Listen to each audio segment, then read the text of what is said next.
Color TV. Color TV machiegni pacho. Ma e odwa.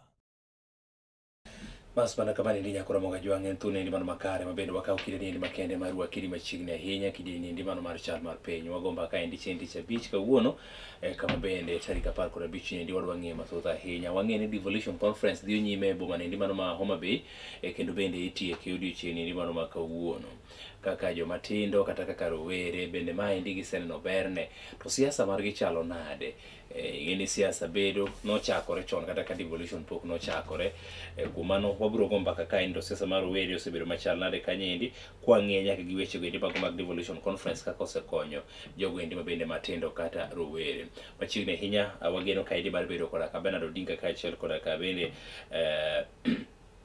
Boniface Akach kata kamano Boniface Akach osechopo kaendi kang Bernard Odinga bedo chopo ang no yudo thuolo makende mano mar go kode mbaka obende kumano gi thuolo ni endi mano masani wadani mondo wachaka mbaka wa thuolo ni endi koda ka Boniface Akach na Boniface Akach thuolo makende mondo arwaki machiegni ahinya imose janeno mar Color TV okinyi masani machiegni kamana ahinya amoso joneno te mag Color TV ageno ni uchiwo maber kendo Nyasaye oritou to be kenda chaka geno ni wadhi bedo gi twak maber kaka nyalre yelo kamana ahinya amora ahinya kuom thuolo mari bende ikao mondo ibi okinyi masani ndi wagoye kodi mbaka kotendo koda ka siasa mago mag rowere to bende kaka wang'ie kata watene ni to devolution kata mana loch mar kor gwenge ni to osekonyo rowere machal nade wachake anena ni to king'iyo kanyendi devolution kata loch mar kor gwenge en gino bende nokel mondo ochop machiegni ahinya ne japiny kata kamano gi thuolo masani nitiere jopiny ma bende pod ok ne ber mar devolution no endi especially jogo endi mano matin nikech ginyiso gi ni jotelo makiny but kiny no tamore chopo nyaka kawuono yes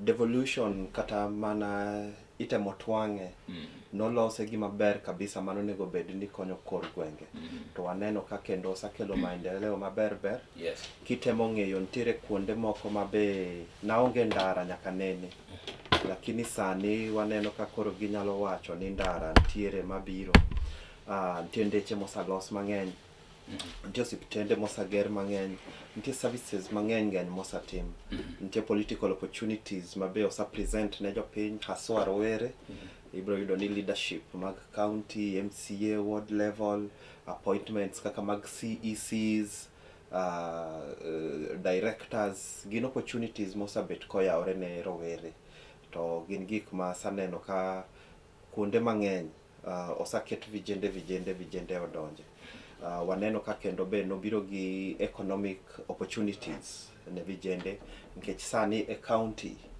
be nitiere koro loans moko magichiwo nitie biashara mobiro ma otengne vijende matindo nitiere opportunities ma osabet ka yaore mos ma rowere osatemo ga exploit but of course nigi challenges ke waneno ka be nitiere social services mokel machiegni ne vijende kila county osatemo bedo gi design ne ma gikonyo go vijende ka ni nyaparo ndalo moro waneno kama Machakos na obedo gi youth service gi waneno ka kendo Kirinyaga be notemo copy omiyo nitiere opportunities mabe wasaneno katemo yaore matemo loso the social fabric mar contribution mar rowere county kaka devolution no be okelo gimoro miluongo ni public participation tende ni vijende be koro sani nyalo contribute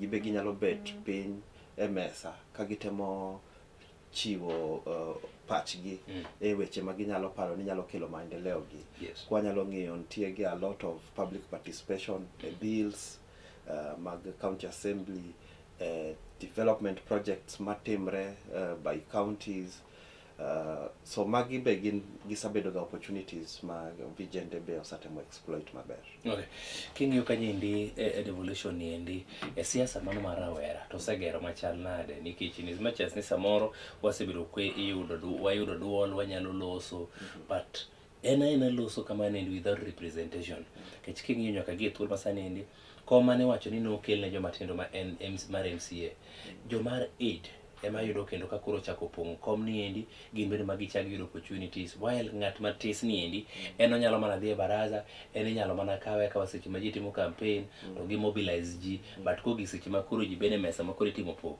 to en onge. Waneno ka devolution be o devolve gik moko ma be samoro sabet ka inyowa kaka rowere. Achiel kuomgi en political patronage. Ibro yudo ni a lot of counties ma wan go Kisumu kae, ntiere politics moro migoyo ma nyaka ibed gi godfather ni moro, nyaka ibed gi political party ni ma be jotend county ne moyiero, eka bet inyalo yudo nafas moro minyalo ririgo. Kata kamano, wasaneno ka a lot of these county assemblies gin one party assemblies, so mano osa reduce ahinya gimiluongo ni oversight, momiyo kata ka ntiere opportunities moko ma onego bed ni timonegi oversight, tiyudo ka koro siasa mar party bet geng'o ratiro monego bed ni timre. Kata Kisumu ka ibro yudo, in fact a lot of Luo Nyanza counties ibro yudo ka gin ODM ma dominate, to kidhi other regions be the political party mar region no ema dominate kanyo, so magi osabedo ka geng'a ahinya nafas. Ibro yudo ka kendo siasa masani ong'awe ahinya, it is very expensive ne kijana ma pod tin. Either odwaro pesa mang'eny, kata odwaro networking, social capital mang'eny, kata odwaro ing'eyo gik ma ji ng'iyo ga ni ma en ng'ama ong'ere ahinya, kata oa e familia makama, kata oa e party makama, to magi osabet ka ahinya vijende, nikech wan pod iyudo ka nyalo pod waonge go ahinya mwanyalo wuok go, nikech siasa sani iyudo ni ji oloko mana ni ng'ama miyo ji pesa ema ji koro ji wero ni to ng'at mani bori onge pesa kata sera gi mit to onge ng'ama winji. Waneno ka awareness be osabiro. For example, ibro yudo ni kaka ntiere county assembly ni, to ji neno kaka gi make decisions. Ji neno kaka iyiero award representative, to ging'iyo role ne ma in legislation, representation gi oversight. Public gin more aware of some of the things monego bed ni gitimo, to kendo mae ranyisi maduong' en kaka gi contribute ga public participation. Kata kamano kaka nawacho ni gimoro kaka public participation emosabedo ga exploited zaidi. For example, ibo yudo ni clause mar public participation onge gimiluongo ni threshold. Threshold tiende ni onge gima nyalo wacho ni kotime ni mae kakoro obedo public participation.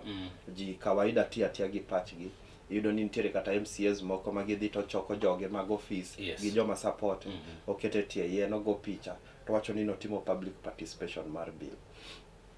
Ibo yudo ni samoro kata kitimo public participation forums go, ok tim awareness ne jopiny madwarre, ok tim capacity building mondo gibe ginyal participate kata ginyal contribute a public participation forum no. Ikela gimoro maduong' timiyo dakika matin, to kuchaka chaka yellow page mokwongo mar ariyo ni to samiu soda kanyo gi pi, to kuchaka uduogo makoro udwang'yo page mar adek ni tichako siemno ni sabe watima ne uru, then ichako mi jomoko mano bedo planted makoro loso makoro gi confuse jopiny ma kawaida, koro ok ginyal contribute gimoro aina no. So mago be some of the challenges ma wasaneno kabiro gi public participation, but in real sense ma en opportunity ma oyawore ne jopiny, ma okelo services very close to the people, ma okelo opportunities ma rowere onego bed ni take advantage of mondo gibe ginyal participate e maendeleo mar kor gweng'. Erokamano ahinya. King'iyo kanyendi nyaka gi e thuolo masani endi en ywak mabedo osebedo, nawinjo kiwacho wach mar challenge mondo mi gibed gi muscles ma proper, en ni nyaka gibed bende financially stable. Ma nyalo konyo gi bende dhi through all these processes, nikech kichakore mana gi party, there's party registration, gik machalo kamago. But now talking of 2027 politics, it's something ma bende ji sani di koro lose ahinya ni changes nyalo bedo. Do you think ni rowere gi gin gi chances mago mag neno ni gin bende gibede lemo gini as much as ni samoro resources ma giongo manyalo miyo gibede level moro kata mana giyud gimoro mayot? The secret to yudo olemo e 2027 en ji timo gimiluongo ni community organizing gi grassroots mobilization. Tiende ni sani onego ji chako chokre in their own communities, in their own interests, and also around issues mariwogi. For example, kawayudo ni gima hinyowa ahinya kaka jomodak kata mana molem en ndara marach, then people should organize around wach ndara no, kendo gi make sure ni gi address ma olos ndara. Ka ji oyudo ni en wach insecurity ema sando ji Kisumu, then the members of the community onego bed ni gi organize themselves mondo gi make sure ni gi address wach insecurity. And that can only be done by keeping the leadership on toes, miluongo ni oversight. Tende ni tich mora mora ma omi ng'ato ma onego bed ni timo, nitiere ng'ato mar sirikal ma jopiny omiyo mandate ni onego bed ni timo. So jasirikal ne monego bed ni kete tesre mondo make sure ni kata ka en wach kelo pi, to o make sure ni pi ochope kor gwenge kaka dwarre.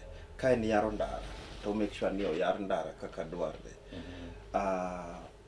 Gima kendo ji onego bed ni timo ahead of 2027 en gimiluongo ni grassroots mobilizing. Tiende ni sani wachak luongre to wakuodho weche, wago mbaka e tie yien, dala kuma ji ntiere, e bura mora mora, e kanisa, ka ji wacho gik ma husugi e community gi, to kendo gitemo suggest some solutions ma nyalo konyo ji. To kanye marowere dhi kon, nikech as we speak, sani rowere ok gin kata 75% of the population. We are 80% of the population. Rowere ng'eny kabisa. Kwanyalo take advantage of numbers wago. Then it would even matter ni pesa mane madwarre. Wan wanyalo make sure ni wang'ni to wariwre wate to wayiero ng'ama ber. Ok ni rawere ne makoro nyaka tel.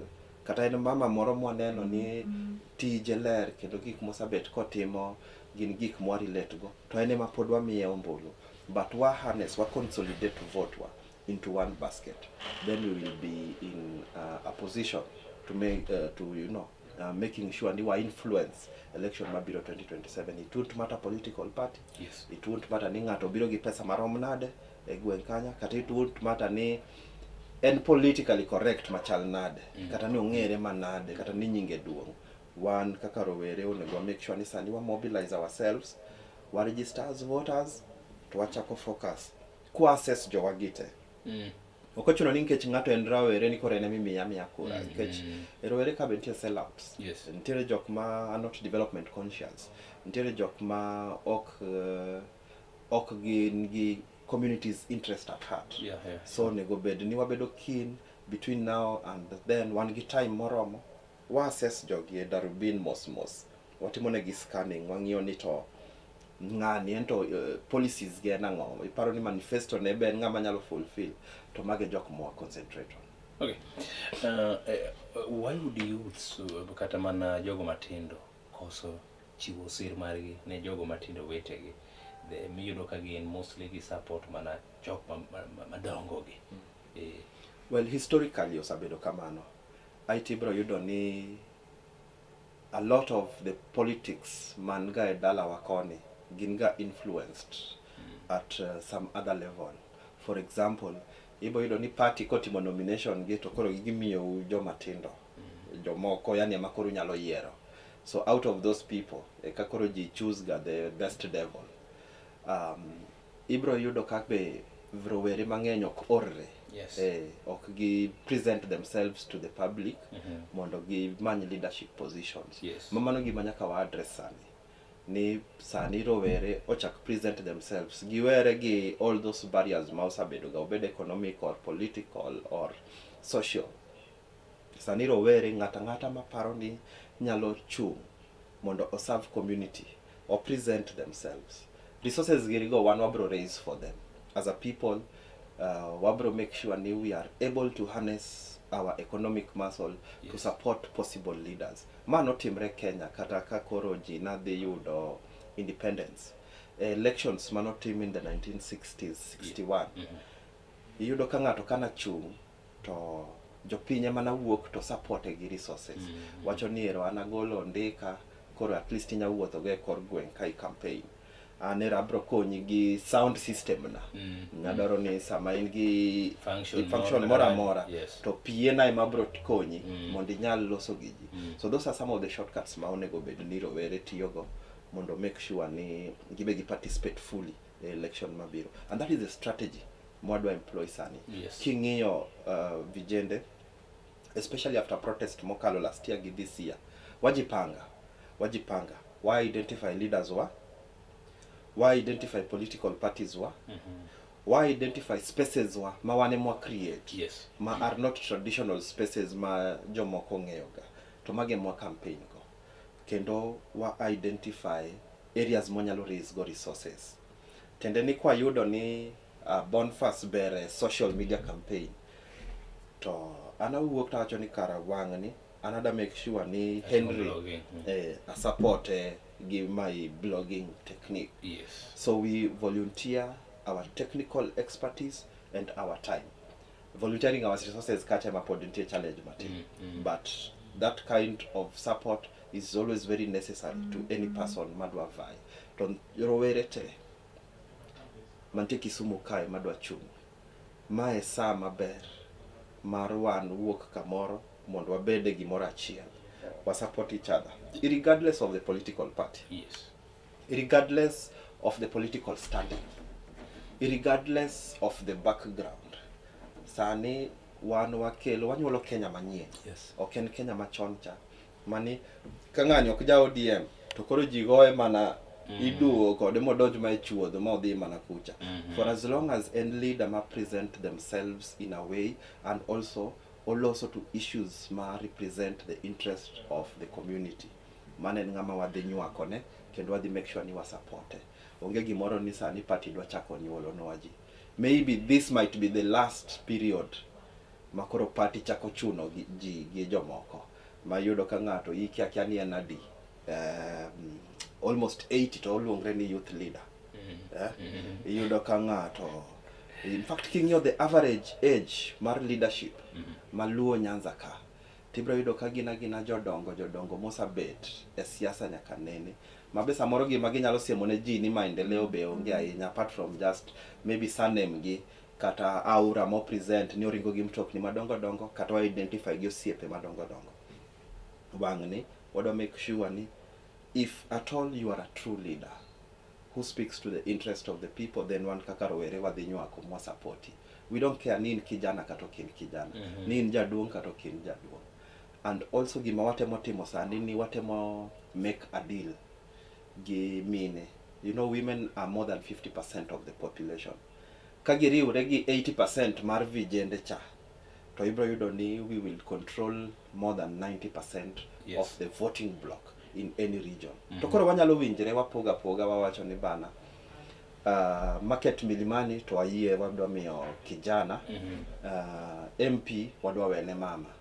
Koro unu vote kae to wabe wa vote kae to wariwo gigo to yudo kwa bro influence. Ok ni wadhi we jodongo oko, wadhi make sure ni kata jodongo go wayiero jok ma deserve that position.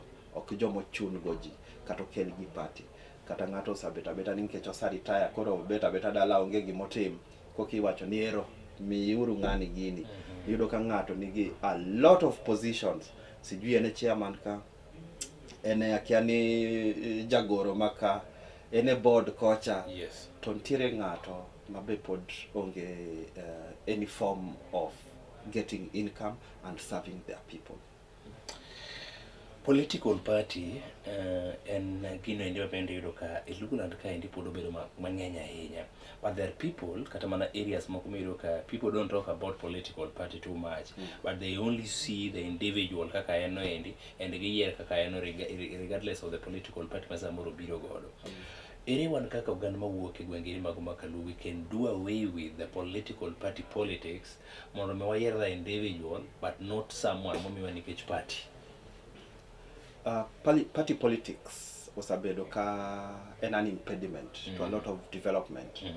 Nkech ibo yudo kaka Luo Nyanza ka ji osa recognize kendo gi appreciate contribution mar Raila Odinga el tero Kenya mbele. So ng'ata biro to chung to donje party mar Raila odonje no. Ochako luongo mana nying Raila sateko campaign, then yudo ni ka koro ochope ombulu to koro jopiny weni ma karanga maber. Ma ng'a dhi konyo Raila lweny malo. To king'iyo development record ne to en zero.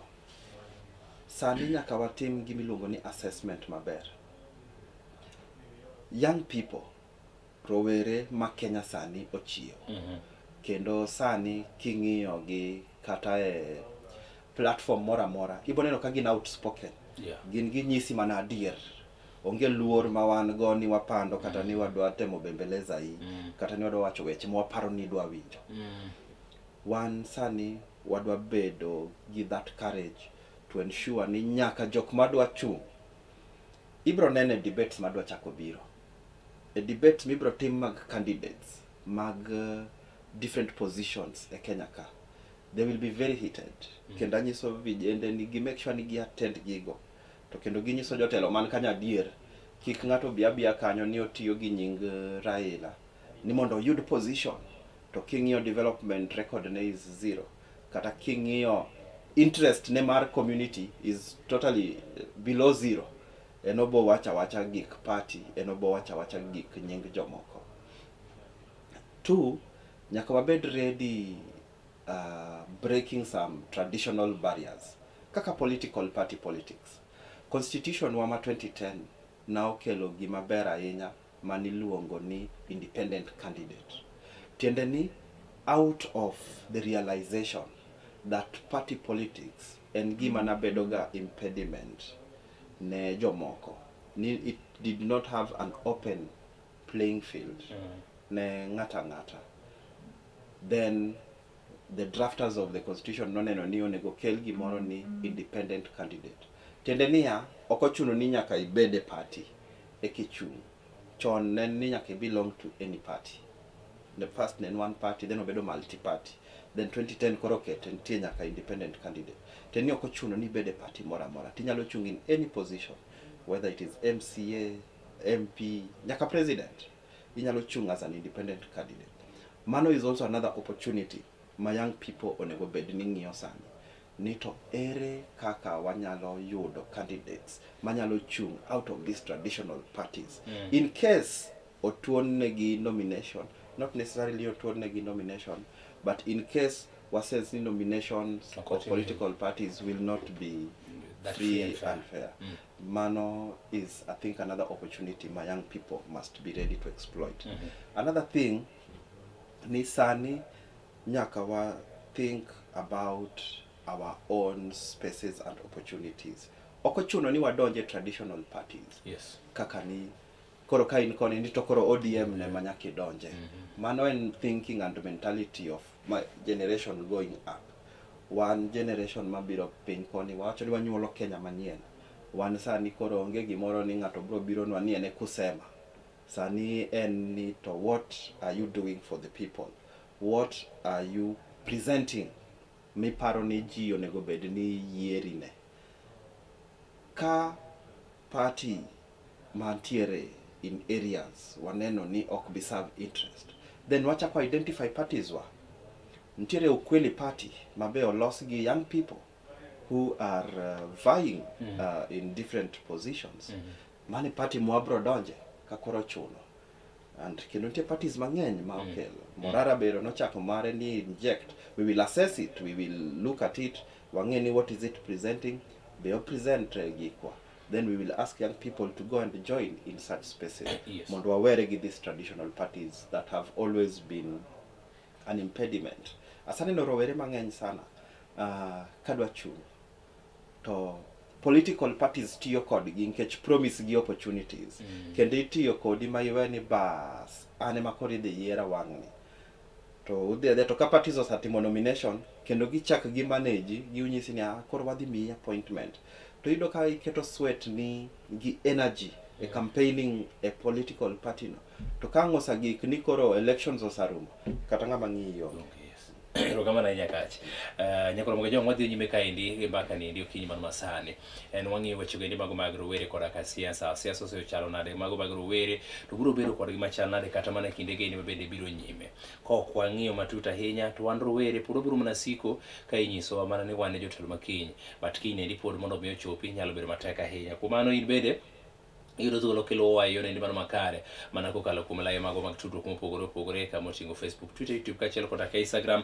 Bende inyalo miyowa pachi okinyi niendi mano masani tinyisowa ni to chalo kodi nade okinyi niendi e weche gendi mago mag siasa mag rowere. Wago mbaka kaendi koda ka Boniface Akash mabende en jakend ratiro mano mar oganda pacho kaendi. Iwinjo kanyo kowacho ni mae thuolo monego bed ni koro rowere chak focus ni to gin giwegi gidwa timo nang'o kotende koda ka weche gendi mago mag siasa mabiro ma 2022. Kar onego bed ni wayiero ng'ato mana kana jawacho kinde mokalo chien kata jabedo ka wacho ni onego wayier ng'ato the individual but not the political party, nikech samoro parties gendi bende nitie kaka osehinyo ogandawa mathoth ahinya nikech ywak nitie kinde ka kinde bende itimo yiero, obed yiero madundo, obed yiero maduong', ywak bedo ga kinde ka kinde.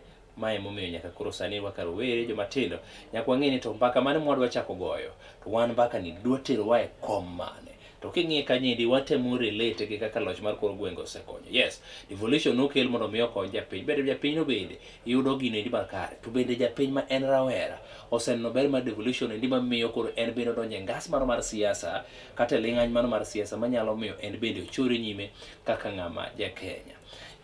Boniface king'iyo kanyendi rowere wa mathoth masani endi bende samoro gikiare. Akiana wachne gikiare takiane en ni they don't care too much about gima onego bed ni gitimo manyalo konyo ngimagi.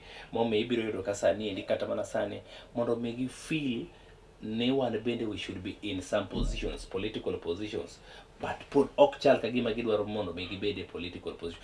Is it ni gikia gima gidwaro in their lives?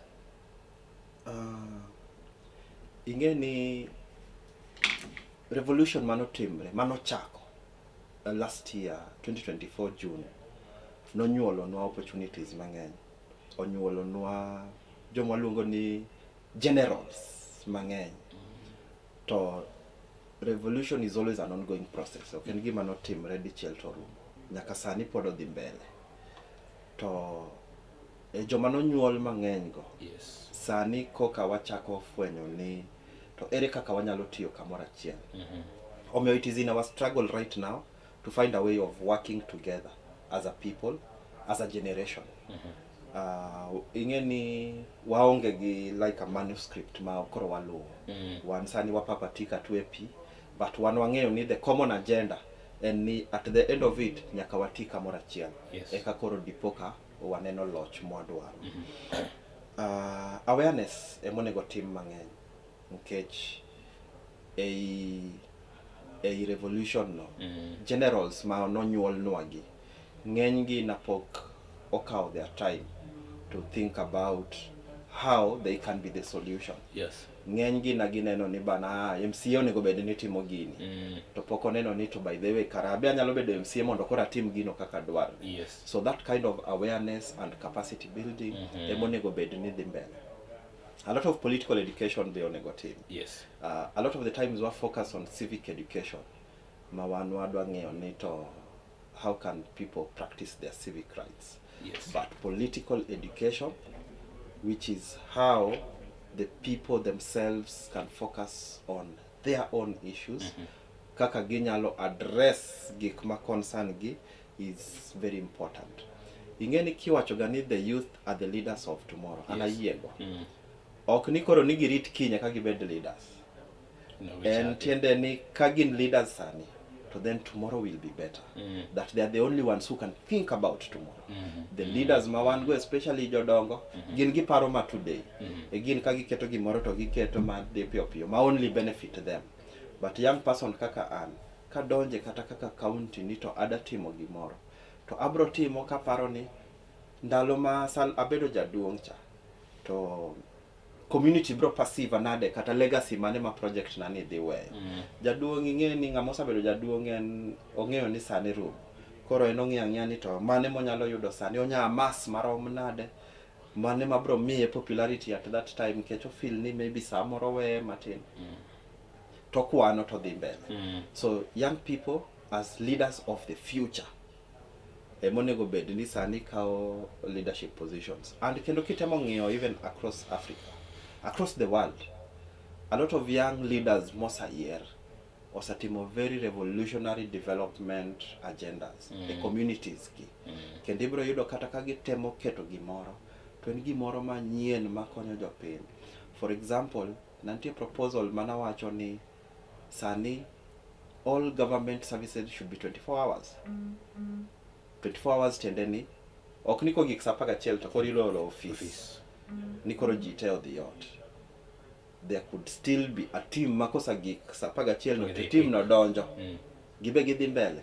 Matiyo kaka police station. Teni nyalo dhi kanyo anytime to yudo service. This will create employment opportunities to the huge population of young people who are there. This will create a lot of access to services. To jimang'eny makoro kosa giko tieno yudo ni nitie osiptande nyaka weekend iloro. Kagima ok nyal bedo matuo weekend.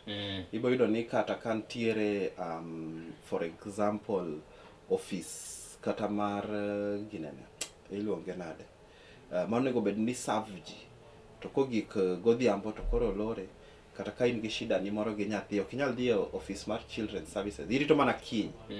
Eka korang chak ya office to jatelo biro be samodwaro owuok samodwaro. Services are very low. If the services are 24 hours, then the private sector will also pick. Ibo yudo ka koro kendo biashara onge gimoro ni dukni be kosa gik godhiambo to koro iloro. Ibo yudo ka koro security be chako medre nikech koro kosa gik otieno. There will be need for security lights. There will be need for beefing up of security. Then that will nkech ji mang'eny kendo bro bet oko, that also reduces maundu mang'eny matimre nkech ng'eny jo njore girito ga dark alleys kata kuma ji ok ng'eny ahinya eka ginyalo pisre ng'um ka giringo. But ka koro ji ng'eny tiyudo ka koro gibe gidhi gipondo. So in such revolutionary ideas can only come from young people. The old guards will see the difficulties of implementing such a policy. Mago gin gik ma muhimu ma onego bed ni wamiyo young people a chance to ensure ni gibe ginyalo present their ideas. Look at how IT and technology also revolutionize services. Mang'eny. In fact, a lot of county government and devolved units are struggling with adopting IT. Sani kata kaka simu ma smartphone timiyo jaduong' moro titemo nyise ni download ane app ni mondo i-configure mondo tim gima kama. Obagni. To kimiyo kijana matin tibo yudo ka ene mobedo, in fact onyalo kata suggest ni how to improve it. Kendo ibro yudo ka koro en open to even learning and open to developing it and open to testing it. To mano okwane jodongo wagi. Moko kia kata mana tero mouse mar computer. To mano has already been overtaken by time gi touchpads and everything. So technology is also a very key element in terms of development. My young people are the population that can exploit to achieve it to its maximum level. Wadwaga muyo kaindi gi wachno indi kaito kwa duogo pod wadhi ng'iyane matut ahinya. Now going forward, what should our youths do in order to clinch into power in 2027? And again, wabiro ng'iyane na how can they get the financial muscles mondo begin bende kitegno financially. Nyakoro mogajwa kikidhi mbora ahinya waduka into thuolo machuo kaindi kidieny mano machal mar piny pod medo dhi nyime okinyi ni endi mano ma sani.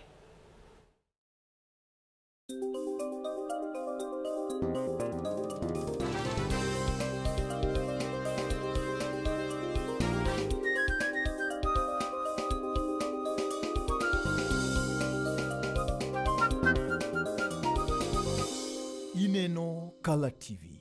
Color TV machiegni pacho. Ma e odwa.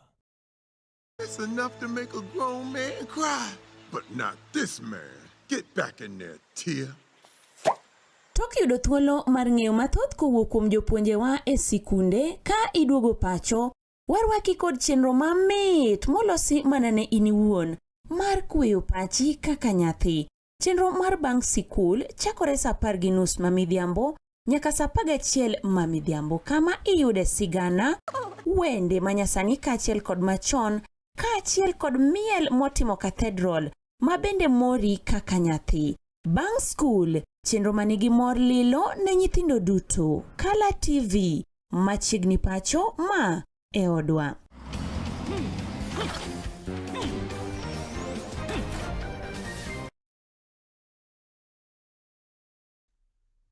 E sama pod piny fuyu kendo kapok tho otuo, Sulwe Mokinyi yango ni ma piny oru godo, ka mago duto matimore bende keti ng'eyo kaka odiochieng' mangima dhi chalo. Kochakore e weche manyien, nonro mag oboke, chal mar kor lwasi, twak kod mwaluoni kokalo kuom jofwambo magwa. Tudri koda Mercy Ogweno Kod an Henry Okech e chenro mar Sulwe Mokinyi chakre sa 10 okinyi nyaka sa 4 mar onyango. Wuok tich nyaka tich ang'wen e Kala TV mondo ichak odiochieng' e yo maber. to par ni kochopo chieng' tich abich ka tich abich to waloko tanga kod twak manimba ma itayo kod jofwambo e twak mar jofwambo mang'ulo weche madito ma otimore e juma. Wachako odiochieng' kanyakla. Mana nekech in.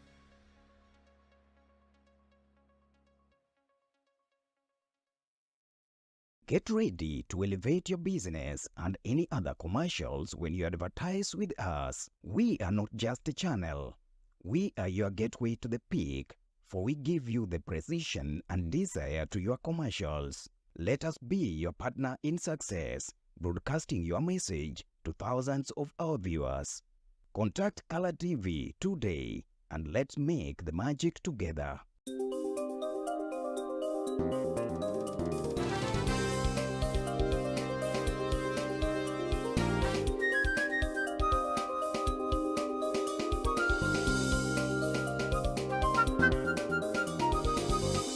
Ineno Kala TV.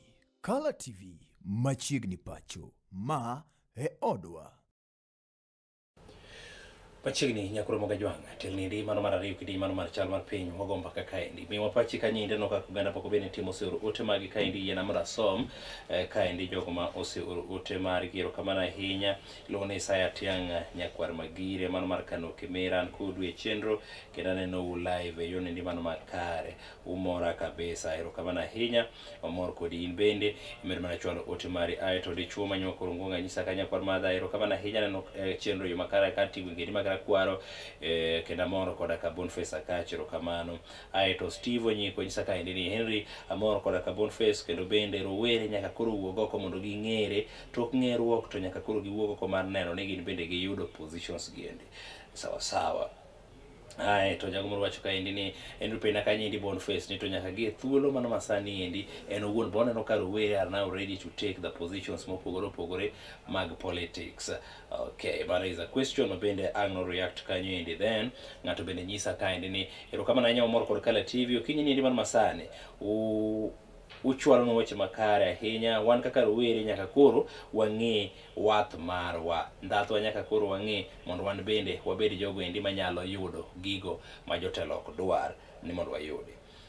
Aeto piny kanyendi Henry nyaka piny kanyendi Boniface ni nyaka gi thuolo masani endi ang'o miyo rowere wa mapacho kaendi pod ok dwa chiwo sir margi ne rowere ka gifwenyo ni rowere bende wuok mondo miyo many kombe moko. It's something mabende asepenja kach but kata kamano kech en concern podang ne onyalo react ne wachno endi mondo iwinji ni pache nang'o in bende kaka in inyalo bedo gi pache owuon. Ero kamana ahinya jago moro bende wacho kaen mamor kod Kala TV chenro dhi yone ndi man makare kata kamano gima bende letno mogik ahinya en ni wan kaka rowere joma dongo e siasa ok miwa thuolo ka gifwenyo ni nitie gima watimo maber. Let us start from there. Josiasa ma osebedo in fact washeago josiasa ma osebedo e siasa for some times ka gifwenyo ni Boniface Henry moro dwa manyo position moro ma bende ginitiere to Henry samoro nyalo mobilize Boniface nyalo mobilize maber koro kodwar Boniface kata Henry. What is really happening? Wachno en wach malit ahinya. Yes. Kendo nyocha natemo winjo fununu moro kae ni kata ngire Anyang' Nyong'o kosa tieko governor 2 terms ne koro kendo duogo chung Senate.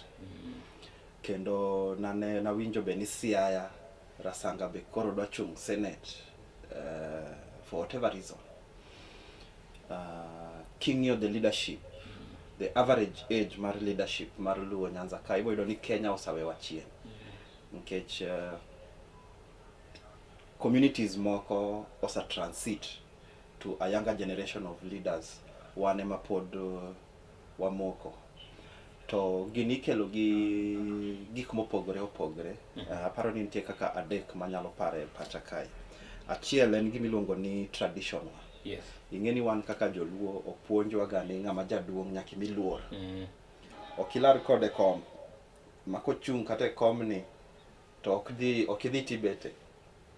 Ka jaduong' obiro e room kaka inani tien ine miwene kom to biro bet. To ji osa translate that also politically.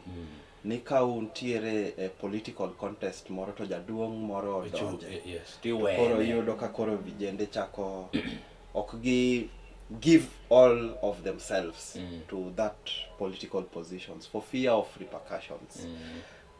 Ibo yudo kendo ni gi siasa masani jodongo gi lony ga e siasa ahinya gin gi experience magisabedo go to kagi yudo kijana mapoko bet gi experience ahinya kata en gi ideals machal nade to ibo yudo ni the way ma Kenya osabet ka practice go siasa kijana ok nyal omiyo iyudo ka koro jaduong' inge strategies inge network mobilization inge resource mobilization so iyudo ka gidong' chien to ka resource kanyo has also been one of the greatest impediments.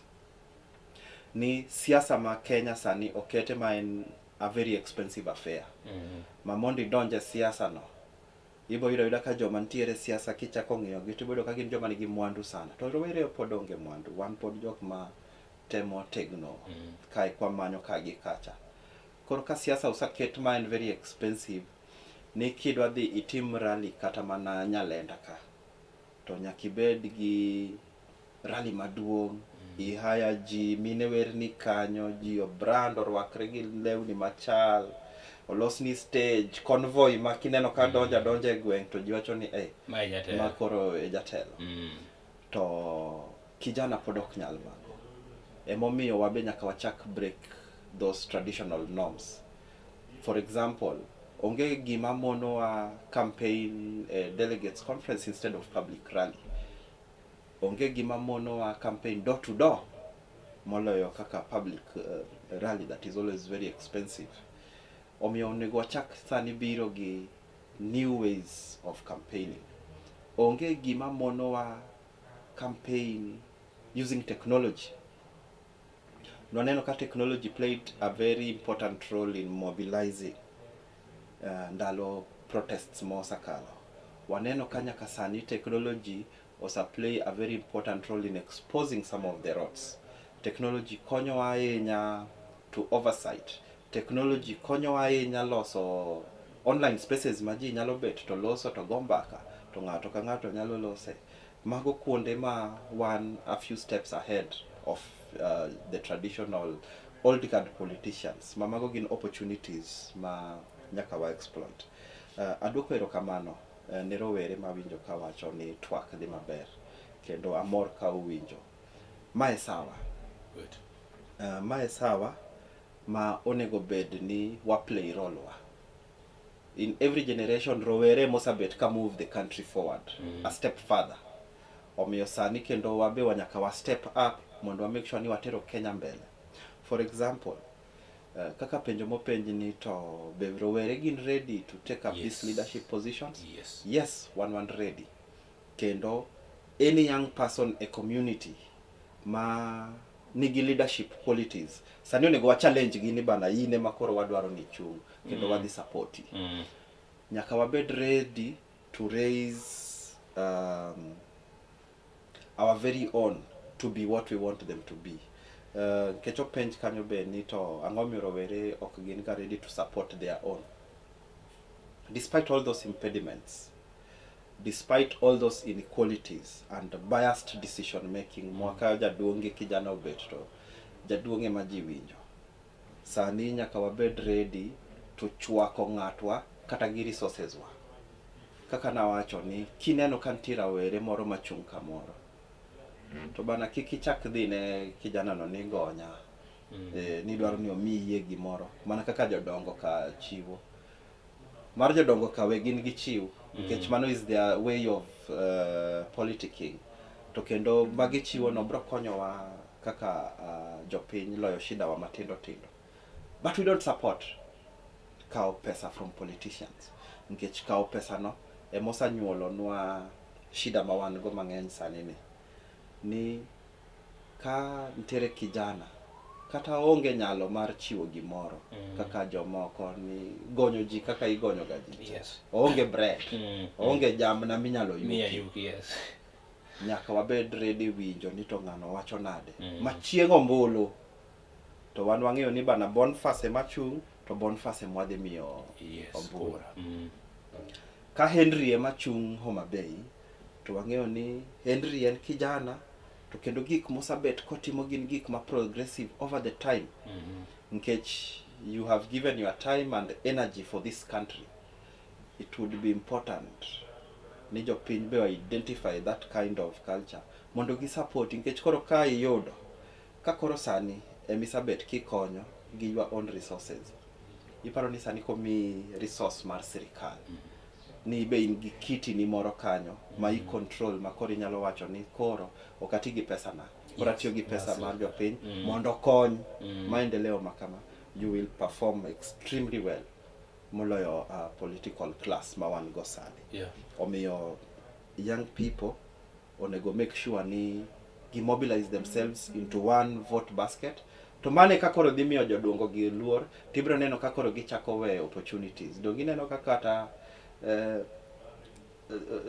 nyuako ma vijende no nyuako kendo gi pushing mano push no koro sani ka Samuel ji nyalo wacho ni at least to temo yudo opportunities kamoro kanyo ibro yudo ka koro kendo morara ke baso ero koro chako neno ibiro ji kaka Boniface akachero koro sani jopiny chako wicho omiyo sama wanyuako to create spaces wa the old guard will have no option but to support wa if not come to our table but kwa weyo ni gine magiloso tables to wadhi to ibro yudo ni kosaket ni kom kama to ng'at moro biro tichako nyisi ni Henry wene ng'ane obede mondi wagombaka in ritane kanyo matin katibo yudo ni maja duong ok onyal chung to inibet omiyo nyaka sani wane kaka wa nyuako wa identify our own to what is important ma pod abro medo insist on okochuno ni nkech ng'ato rawere koro nyaka wa support wadwa ng'eyo ni to what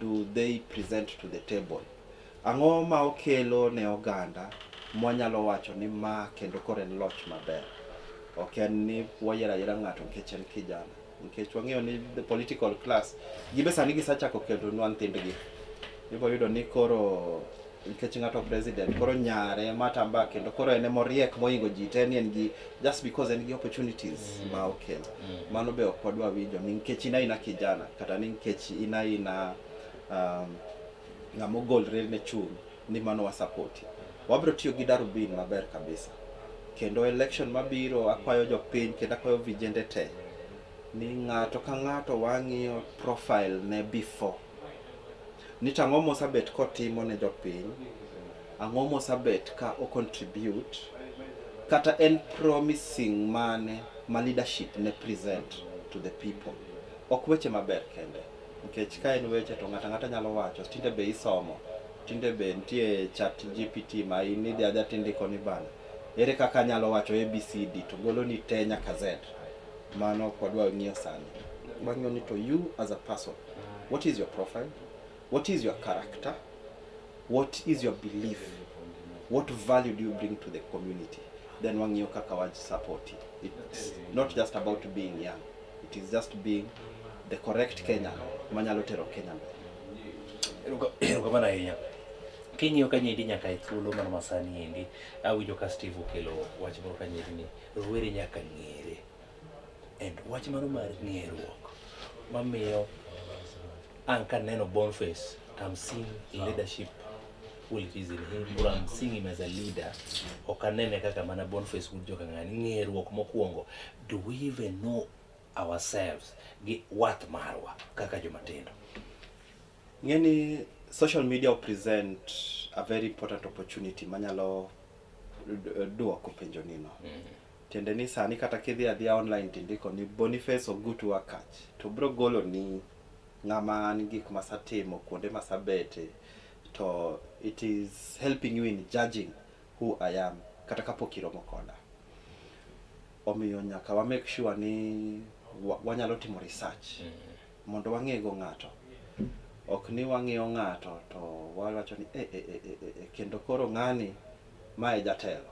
Kiwinja winja ka koloso to gitemo Google king'iyo ni tiyudo ka en ng'ama osebedo ka dine and wine with the powers that be. Kara en a political appointee of the powers that be. Kara en iwinjo ng'ama malicious moneno opportunity moro ma onyalo donjo rire mondo dipoko yudo mkatine moro. So technology is also very important. Mar ariyo kaka nawacho ni nyaka wasani wa create spaces wa mwanyaga bete to wachako ng'ere. Ni wa challenge each other gi leadership positions. Wa challenge each other gi solving challenges ma affect community wa. Ingeni bedo a leader is just not about a position. Okochuno ni nyaka ibed MCA kata ibed chairman mar group moro kata omi mandate moro eka koro inyalo wacho ni in leader. For as long as you create any positive change a community, then you are a leader. In fact, man in South Africa na yudo ka ji luonga ni my leadership. How are you my leader?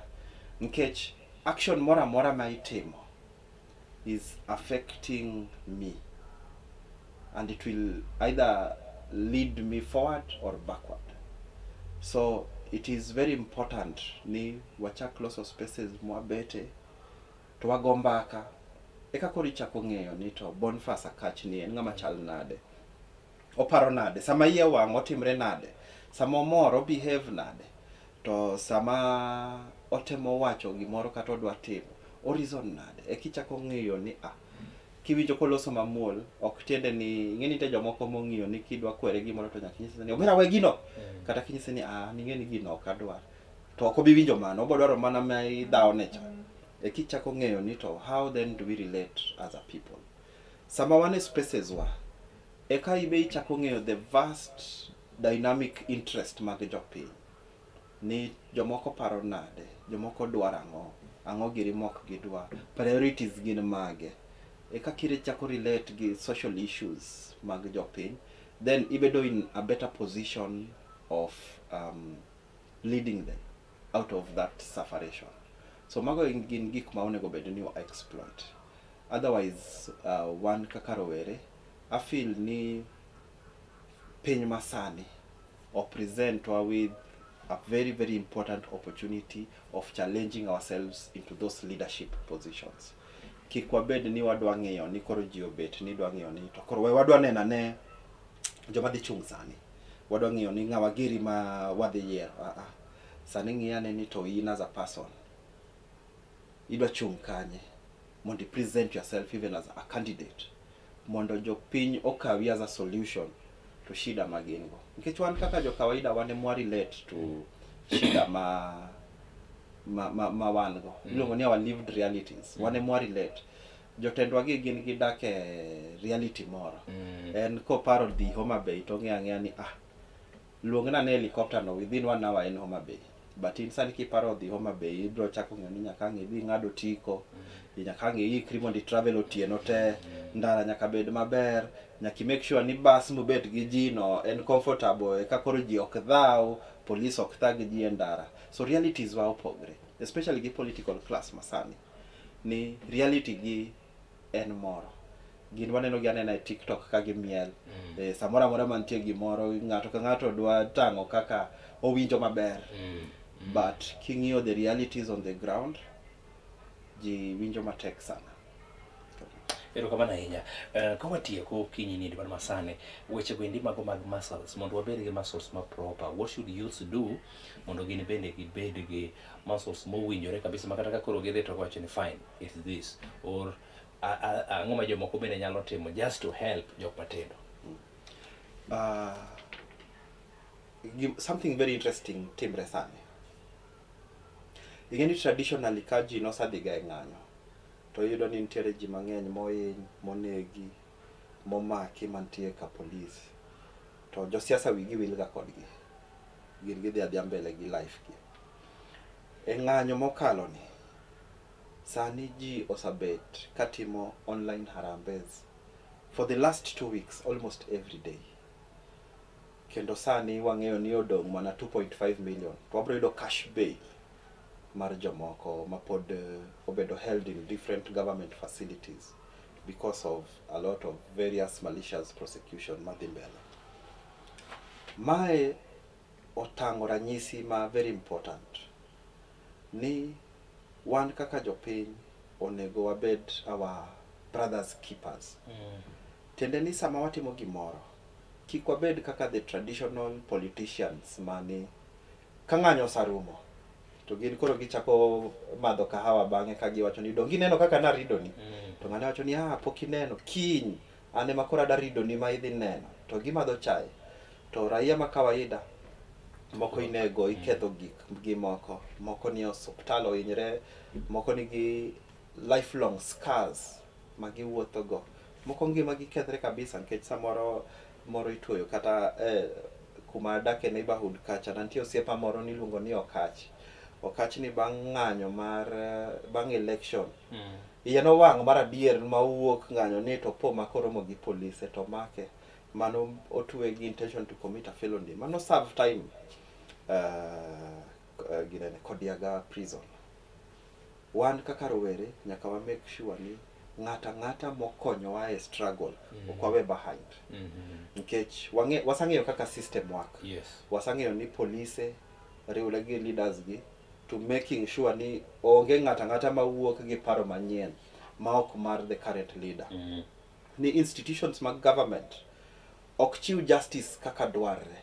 Some of them are being used to victimize and persecute ng'ata madwa contribute to nation building. Omiyo kantiere ng'ata manie in such a situation, then wan kaka rowere sani wachung' kodgi kanyakla. Ibo yudo ni kata joma nanie hospital ka ji na contribute mondo ochul negi their medical bill kata okonygi ka en ng'ama dwaro wheelchair tinyiewne, ka en ng'ama dwaro yedhe makama tinyiewne. Mano nyiso how young people can now start harnessing their resources and working together to ensure ni wadhi forward as a people maonge ng'ami we chien. Mano is very important. The economic aspect is also important. Ni vijende mang'eny ibo yudo ni gin kosa gik ga weekend to gin giparo mana dhi e club, giparo mana dhi metho, giparo mana dhi timanjao gi pesa mang'eny. Mae time makoro wabe wanyaka wachak paro the alternative economic investments mwanyalo timo to our communities. Nito sani e gwengu ere kaka inyalo konyo kata nyathi moro achiel manie primary school mar government ma enodwaro mana siling 3,000 per year to dhi mbele gi school. Ere kaka inyalo konyo kata mana medo development in your own community. Mama moro ma temo ka uso gik moko kata mana omena ibedo ka en owaro mana omena mar 1,000 to nikech onge 1,000 no koro ohala gore piny to in return ibedo ka en gi 1,000 no to o take care of the whole family. How can we use our own resources to invest back in our communities? Kata okawach ni koro ji owedhi metho but inyalo tema ne moderate ni even as you go out to drink. But there's also some little ma invest to your community. That there's some business opportunity me create kata employment opportunity ma create maka insani safwenyo ni ilonye weche mass media then tiero rowere adek kanyo ma inyalo mako tichako tiego ga mos. After all, experience creates opportunities. Once the vision is there, resources will follow.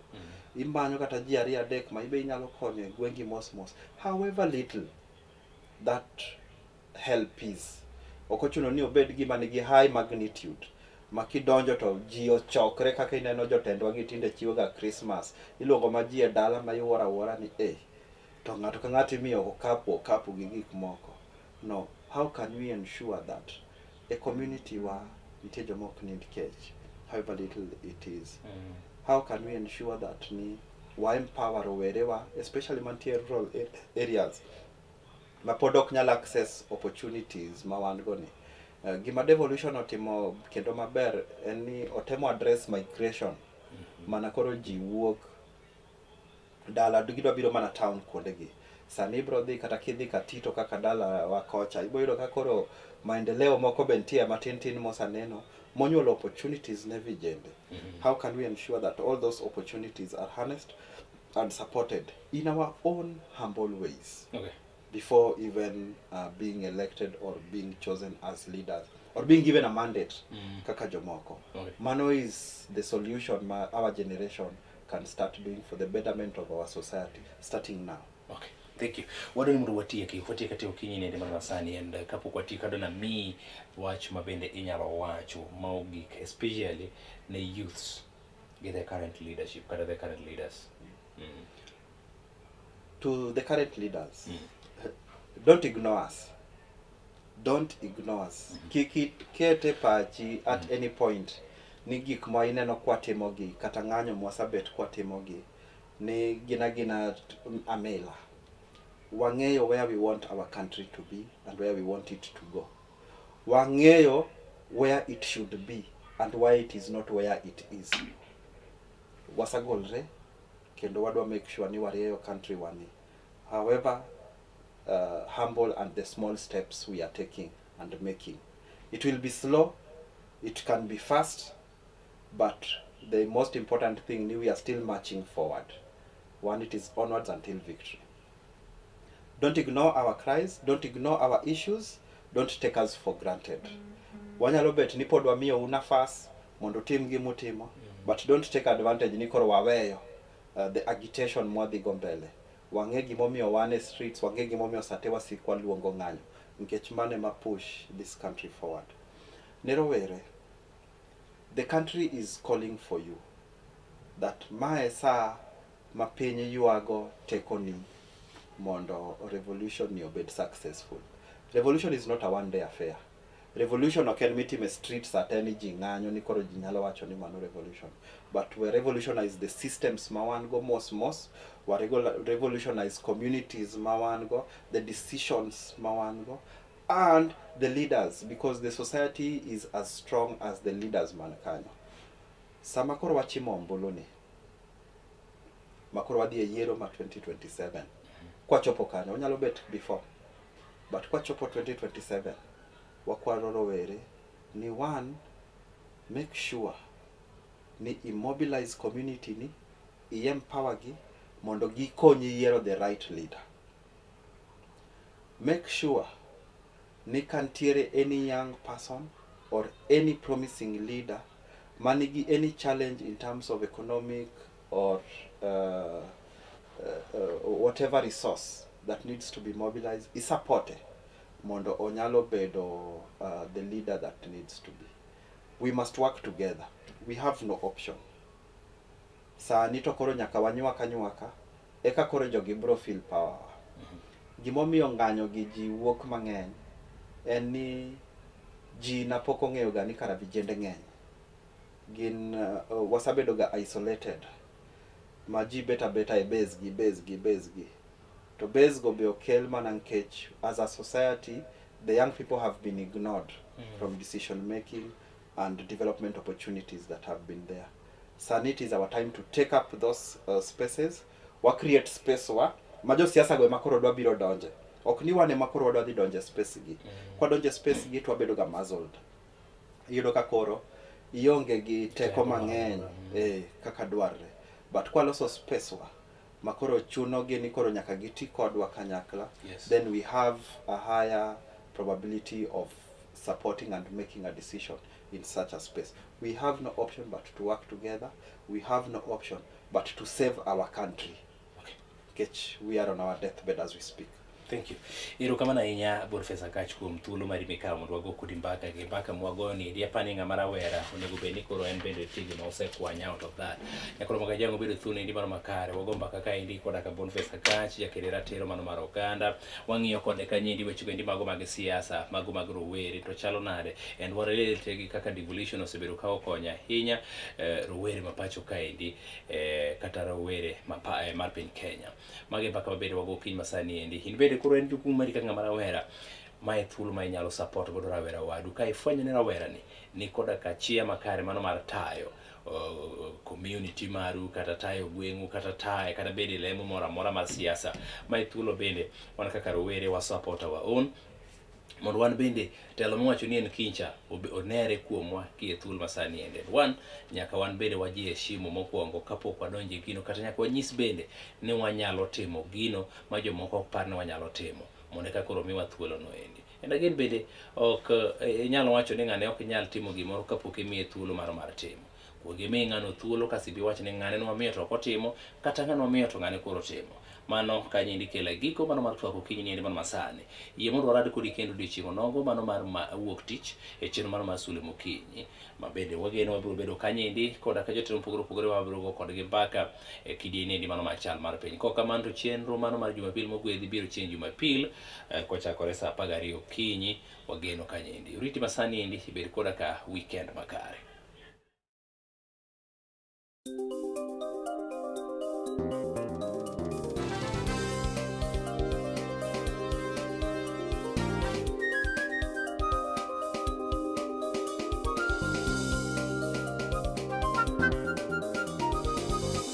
Ineno Color TV. Color TV machiegni pacho ma e odwa. It's enough to make a grown man cry, but not this man. Get back in there, Tia.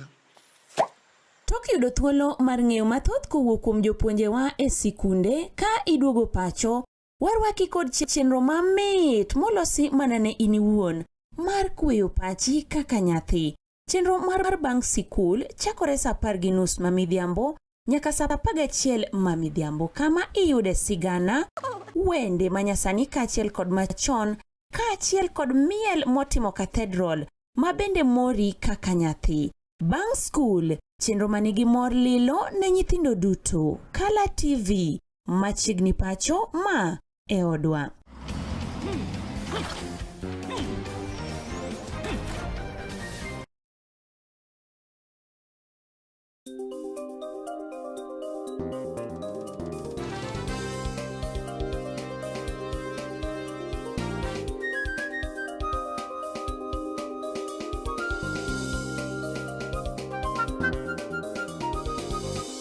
Ineno Color TV. Color TV machiegni pacho ma e odwa.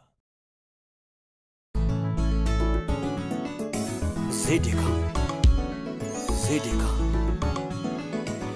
Kenaja kabudho kwa mala Opokolo nyokoti Sound City Studio Katisa kulata Kopa Chunya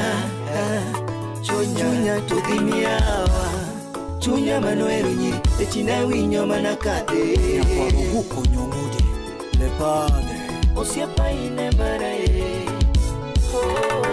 Sigilangi Pero nego chuncho Bingema Dicholo nego chuncho Bingema Nithumo kalo boda Kisungu endona Thumo kalo boda Kisungu endo mar Mama Betha oa Ango mitimo ne chunya Nyapin mabo Chaber nyagod mesa Ango mitimo ne chunya Nyapin mabo Ango mikete chunya Nyapin mabo Ango mikete chunya Nyapin mabo Love is a beautiful thing Umia siko kaluro Kenalano ni erantirma Mia siko kaluro Analano ni erantirma Nigima winye mapimo Wachoto ber erantirma Wanafunga chelo warore Gima winye mapimo Wachoto erantirma Nyocha tuengo Osiepa ginopoya Kiridhi mao Ginopoya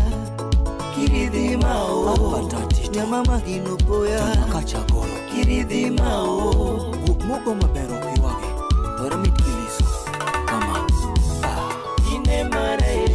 Sama chuo tugo hata ol tugo mama ine marae. Sama chuo tugo hata ol tugo mama ine marae. Sama chuo riambo hata ol riambo mama ine marae. Sama chuo riambo hata ol riambo mama ine marae. Sama chuo pano hata ol pano mama ine marae. Ayo Nyapina ero gi chunya vita gite